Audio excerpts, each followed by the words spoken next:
mi ricordo del grande Umberto prima della malattia, prima dell'ictus, e sicuramente certi personaggi non sarebbero stati sicuramente neppure lasciati andare, non si sarebbe neppure lasciato avvicinare.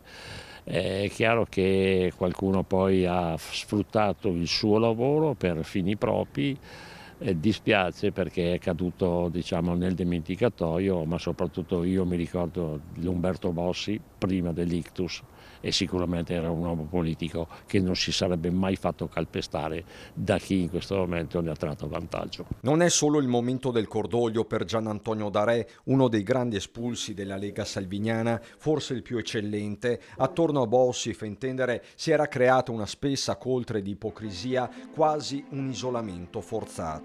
Ma vede, in politica la gratitudine non esiste, esiste l'ingratitudine, esiste cogliere il momento giusto per fini propri, e lui è stato un grande politico della politica italiana, soprattutto ha saputo, ripeto, mettere insieme la destra e la sinistra per un fine ultimo, che era la grande idea del federalismo. Guarda il suo ex leader, anche Flavio Tosi, ora Forza Italia, un rapporto, quello tra lui e Bossi, spesso al centro delle cronache politiche. Talvolta abbiamo avuto opinioni diverse perché ci siamo confrontati vivacemente sulla secessione, alla quale ero contrario, sulla lotta all'Europa e all'euro, sulla quale non ero d'accordo, però c'è sempre stato reciproca stima, amicizia, rispetto. Lascia un segno perché ha posto per primo la questione settentrionale, che c'è ancora, e quindi ha segnato la storia dell'Italia con un carattere magari piuttosto vivace, esuberante, però onesto, sincero, leale e corretto. Quindi un ricordo affettuoso ad Umberto.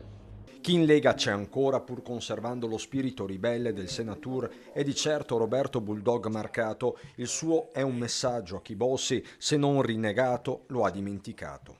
E mi sono candidato in nome di Bossi e ho dedicato a lui la vittoria quando in Veneto imperava Tosi con Maroni.